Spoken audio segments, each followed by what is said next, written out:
आता आशा होत आले यापुढे ते ना कधी होणे. आता आशा होत आले यापुढे ते ना कधी होणे. आता तरी मिळून सर्व बोला, आता तरी मिळून सर्व बोला, ना ऐसे ना पुन्हा होणे. आता आशा होत आले यापुढे ते ना कधी होणे.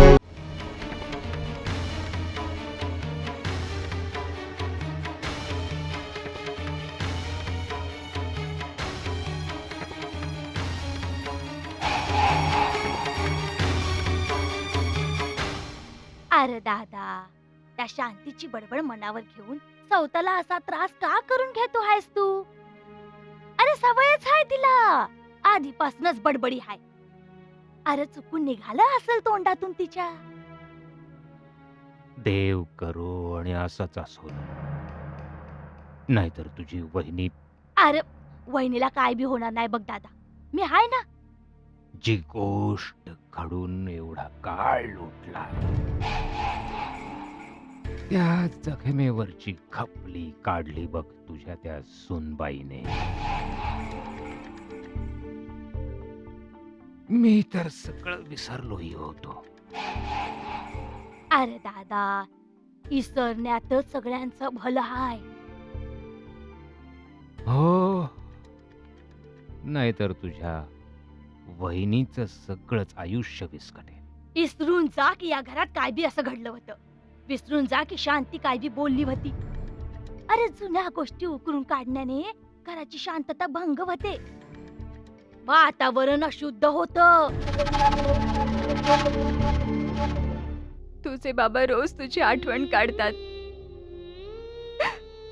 नेहमी तुझ्याबद्दल बोलत असतात. हेच म्हणाली होतीस ना तू काकी, अशी आठवण काढतात बाबा माझी. सांग ना काकी, तुला ठाऊक आहे, जेव्हा तू हे म्हणालीस की बाबा नेहमी तुझ्याबद्दल बोलतात, नेहमी तुझी आठवण काढतात, तेव्हा मला किती आनंद झाला होता. हवेत उडायला लागले होते. पण तू खोटं बोललीस काकी, तू खोटं बोललीस ना माझ्याशी. बाबांना तर माझं तोंडही पाहायचं नाहीये. नाही भारती, असा विचार नको करू. मग कसा विचार करू काकी, काय करू? बाबांना माझी थोडीही दया नाहीये. त्यांना माझे अश्रू खोटे वाटतात. असं नाहीये ग भारती, असं नाहीये. एका बापाचं दुःख एक बापच समजू शकतो. मी बघितलंय दादांना, अस्वस्थ मनाने विचार करत रात्रभर खोलीत येरझाऱ्या घालतात, दिवसभर खुर्चीत बसून विचार करत असतात. मी स्वतः त्यांचा अस्वस्थपणा बघितलाय. आपल्या बायकांचं काय, रडल्यावर मन हलकं होतं, पण एक पुरुष तो धड रडूही शकत नाही. बिचारा आतल्या आत घुसमटत राहतो. मनाने पूर्ण खचलेत ग दादा, ते पूर्ण खचलेत भारती. मग तूच सांग काकी, तूच सांग ना, मी काय करू? मला तर काहीच कळत नाहीये. काय भारती, हे बघ, तू काळजी करू नकोस, सगळं छान होईल.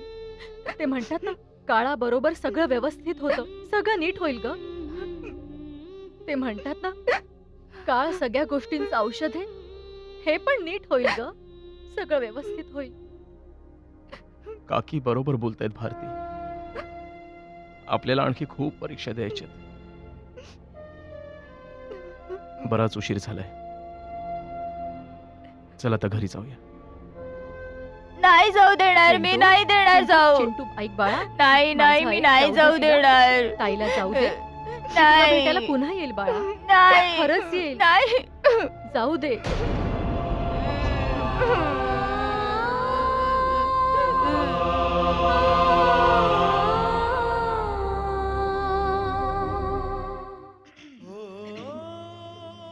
काका, आता मी तुमच्याशी कधीच बोलणार नाही. तूही माझ्यावर रागावलास. हो, मला कळलंय की तुम्ही भारतीताईला घरातून बाहेर काढलं. हे तुला कोणी सांगितलं? तुम्ही भारतीताईला रडवलं म्हणून कट्टी. आता तुम्ही मला गोष्टही सांगू नका आणि मी तुमच्यासोबत जेवणारही नाही. बाळा, प्रत्येकाला माझीच चूक दिसते. आणि जर तूही माझ्याशी बोलला नाहीस तर मग मी कुणाशी बोलणार रे? बरं झालं कोणी बोलत नाही ते. बाळा, जर तू तुझ्या काकांशी बोलला नाहीस ना तर मी कसा जगेन रे? काकांना एवढी मोठी शिक्षा देऊ नकोस. मग तुम्ही भारतीताईला बोलवा आणि सांगा की तू इथेच राहा आपल्या सोबत. आता मी तुला कसं समजावं? आई, आता तू काकांशी कधीच बोलू नकोस. मी त्यांच्याशी कट्टी घेतलीये.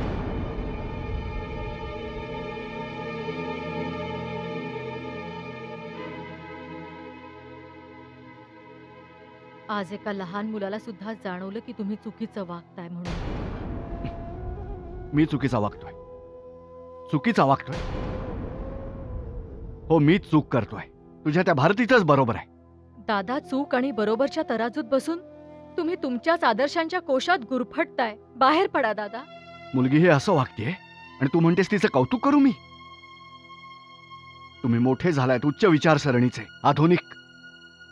माझे माझे मागासलेले विचारच बरे आहेत. दादा, तुम्ही फक्त आपल्या मुलीचाच नाही, जावयाचाही अपमान केला.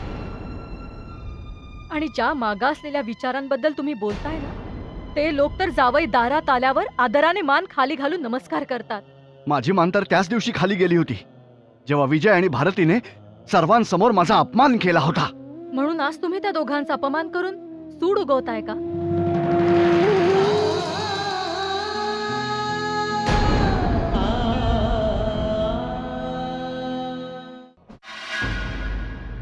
एवढं मोठं नाटक झालं आणि मला काहीच कळलं नाही. म्हणजे पाणी नक्कीच कुठेतरी मुरतंय ते.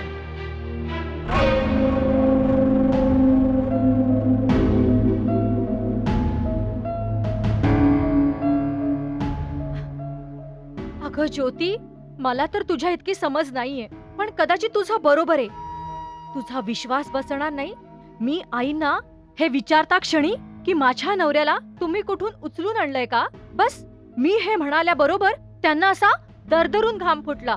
आणि मग जेव्हा मी म्हणाले की माझा नवरा तुमचा सावत्र मुलगा आहे का, अगं मग काय, हे ऐकल्याबरोबर त्या चक्कर येऊन बेशुद्ध पडल्या आणि थाडकन जमिनीवर कोसळल्या. आणि बाबाही मला एवढे ओरडले ना की जणू काय मी खरोखरच काही चुकीचं बोलले. आणि ती देवदेव करणारी आत्या, ती तिथे तर काहीच बोलली नाही, पण नंतर बाहेर ती पण मला खूप ओरडली. ह्या घरात राहायचं असेल ना तर तोंड बंद ठेवायला शिको. अगं ज्योती, मला तर असं वाटतंय की ह्या घरात वादळच आलंय. आई, चूक आत्याची नाहीये, तुझी आहे. अच्छा, आता तुला सुद्धा माझी चूक दिसतेय? हा, ताई, तू एवढी भोळी कशी आहेस अगं? हा, अगं प्रत्येक माणसाची कोणती ना कोणती दुखरी नस असतेच ना. आणि जर त्या जागेवर तू बोट ठेवलं तर तो माणूस तडफडणारच ना. जसं पाण्या वाचून मासा. आणि तू अगदी हेच केलं. अगं बाई, मी काय केले आणि काय नाही मलाच कळत नाही. आणि जर मला एवढी अक्कल असती ना तर मी आज अशी रडत बसले असते. काय ना ज्योती, मला तुझं बोलणं अजिबात समजत नाहीये बघ. ताई, जेवढं माझं डोकं चालतंय आणि जेवढं मला ह्यातून कळलंय ते हे की फक्त सावत्र बोलल्यामुळे या घरात एवढी नाटकं झाली. तुझ्या सासूला चक्कर येऊन ती पडली, तुझे सासरे रागावले आणि आत्या एवढी तणतणली म्हणजे काहीतरी कारण नक्की असेल. आणि कोणतंही छोटं कारण नाही, खूप मोठं कारण. एवढं मोठं की ते ह्या घराच्या आणि ह्या घरातल्या लोकांच्या पायाखालची जमीन सरकवू शकतं.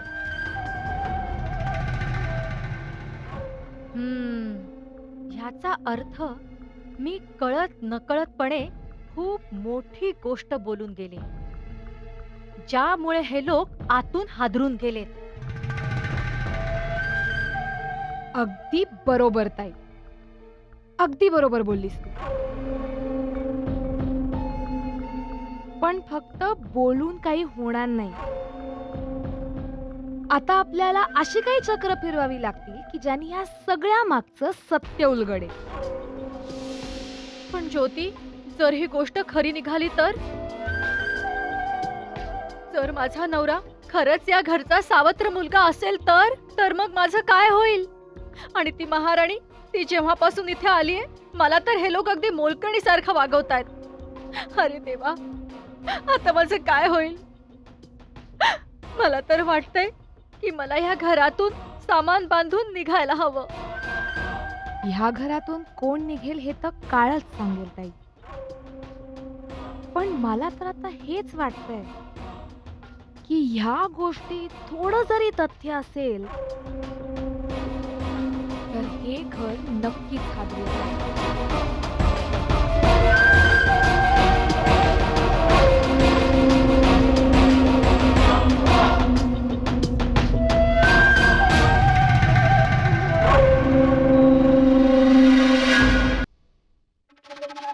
खूप चुकीचं वागले, मी तिला माफ नाही करणार.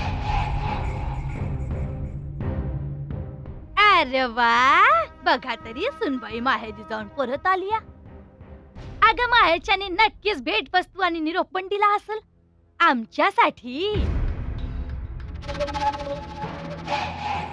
अरे, जर सांगायची इच्छा नसेल तर काय गरज नाही.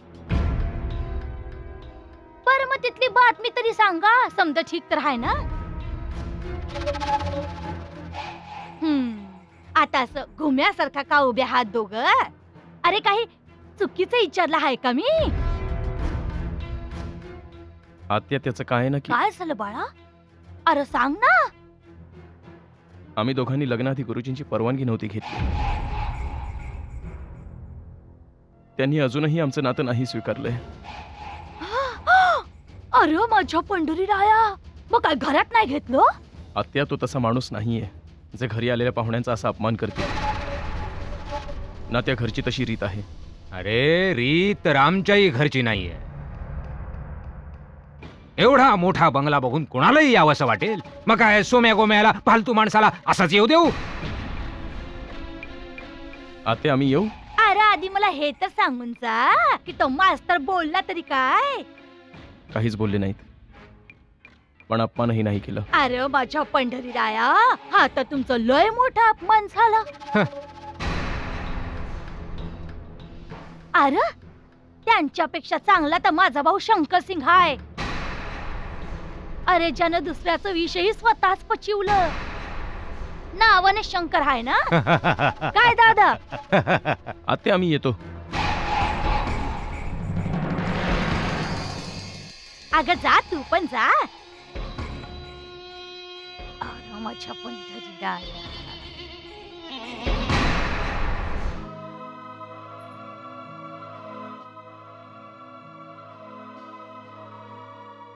चला दादा, जेवायला चला.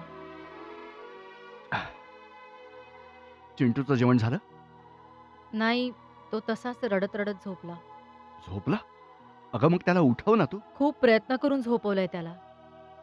हट्ट करत होता की मला भारती ताईकडे जायचंय आणि तिला परत इथे घेऊन यायचंय. मला कोणीच थांबवू शकत नाही, काकाही नाही. चिंटू, तर मला खलनायकच समजायला लागलाय. तो अजून लहान आहे दादा. मी समजावेन त्याला. तुलाच काही समजत नाहीये तर तू त्याला काय समजावणार? चूक तर माझीच आहे दादा.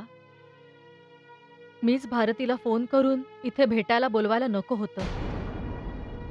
जर मला तिला एवढंच भेटावंसं वाटत होतं तर मी तिला गावात बाहेर रस्त्यावरही भेटू शकले असते. इथे बोलवायला नको होतं. पण मी असं तर म्हणालो नाही ना. तुम्ही काहीच बोलत नाही दादा. पण तुमचं गप्प बसणंच खूप काही बोलून जातं. ती मला भेटायला इथे येऊ शकत नाही आणि मी तिला भेटायला तिथे जाऊ शकत नाही. जर आम्हाला भेटायचं असेल तर काही ना काही मार्ग निघेलच ना दादा. खरं तर मी बोलणार नव्हते, पण तुमचे आणि त्या शंकर सिंगचे विचार एकसारखेच आहेत दादा. तू त्या शंकर सिंग सोबत माझी तुलना करते. तुम्हा दोघांमध्ये फक्त एकच फरक आहे, आणि तो हा की तो मुलाचा बाप आहे आणि तुम्ही मुलीचे. तुला नक्की काय म्हणायचंय? माझ्या म्हणण्यावरून काही करू नका दादा. ना चिंटूच्या आरड्याओरड्याने आणि नाही भारतीच्या रडण्याने. तुम्ही फक्त तेच करा जे तुम्हाला योग्य वाटतं. मी सुद्धा ह्यानंतर तुम्हाला काहीही सांगणार नाही. आज तुम्ही सर्वजण एकत्र आहात आणि मी अगदी एकटा आहे. तुम्ही एकटे जगू शकता दादा, पण आम्ही आपल्या माणसांपासून वेगळे नाही जगू शकत. जर आज ताई असत्या तर आपल्यावर ही वेळ आलीच नसती. आपल्या माणसाला असं दूर लोटणं माझ्यासाठी खूप कठीण गोष्ट आहे दादा.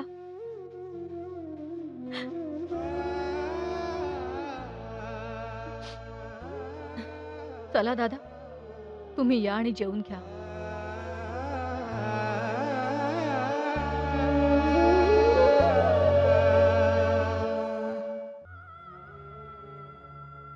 आई, एक गोष्ट सांगा मला, तुम्ही माझ्याशी असं का वागताय? हे बघा, मला असं तडफडून मारण्यापेक्षा एकदाच काय ते विष द्या. तुमच्या मागची माझी कायमची कटकट जाईल. अहो, तुम्हाला त्यांची थोडी तरी काळजी आहे का? कोर्टाचा निकाल येणार आहे, पण इथे तर कोणालाच काही फरक पडत नाहीये. हो ना, फरक पडेल तरी कशाला? आता तुमचा दुसरा मुलगा आणि सून आलीये ना, आणि तसंही जास्तीत जास्त हेच होईल ना की कोर्ट त्यांना फाशी देईल. तुम्हाला तर काहीच फरक पडणार नाही. तुम्हाला तर 2-2 मुलं आहेत. एक गेला तर काय बिघडलं? पण माझा कधी विचार केलात की जर कोर्टाने त्यांना फाशीची शिक्षा सुनावली तर माझं काय होईल? माझं आयुष्य तर उद्ध्वस्त होईल ना. तुम्ही सगळ्यांनी मिळून वेडं केलंयत मला. कधी कधी तर मला असं वाटतं की विकी तुमचा सख्खा मुलगा नाहीच आहे. जर तो तुमच्या पोटचा गोळा असता तर तुम्ही त्यांना असं तुरुंगात जाऊ दिलं नसतं. मला तर वाटतंय की नक्कीच तो तुमचा सावत्र मुलगा आहे.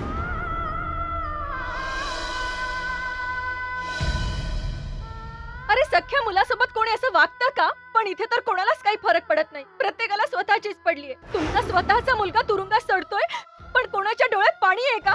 नाही. सगळं दुःख आणि काळजी फक्त माझ्याच डोक्यावर या घरात. जर तो तुमच्या पोटचा गोळा असता तर तुम्ही त्यांना असं तुरुंगात जाऊ दिलं नसतं. मला तर वाटतंय की नक्कीच तो तुमचा सावत्र मुलगा आहे.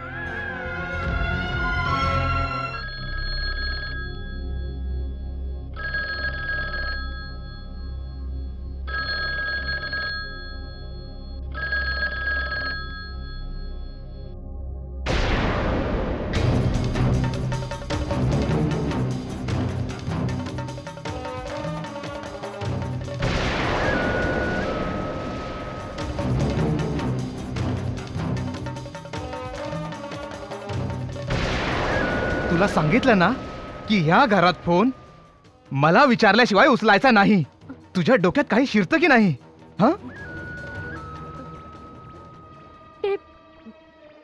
मी इथूनच जात होते ना, म्हणून मला वाटलं की मला. अगं, माझ्या समोर अशी पॅक पॅक करत जाऊ नकोस, कळलं? माझ्या डोक्यावर बसायला निघाली आहे. चल, आज जा इथून. हो. अगं जा.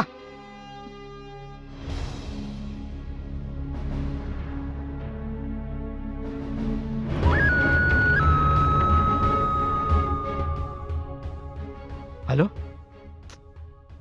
अगं, तुला किती वेळा सांगितलं की सारखा सारखा फोन करत जाऊ नकोस. काय? मला काही कळत नाही. अगं, ती कौशल्य आहे ना, हो हो, माझी बायको. अगं, तिला माझ्यावर संशय आलाय.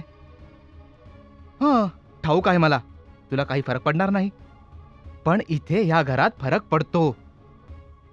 हो ठीक आहे ठीक आहे. हो मी येईल रात्री. ठीक आहे चल आता ठेव फोन.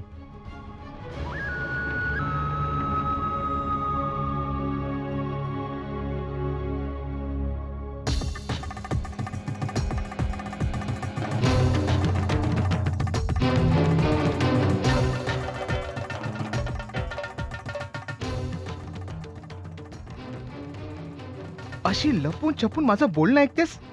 तुला लाजबीज वाटत नाही? हं? अक्कल नाहीये?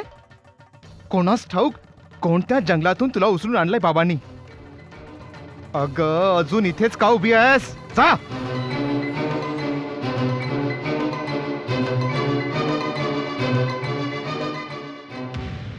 आताशा होत आले या पुढे ते ना कधी होणे.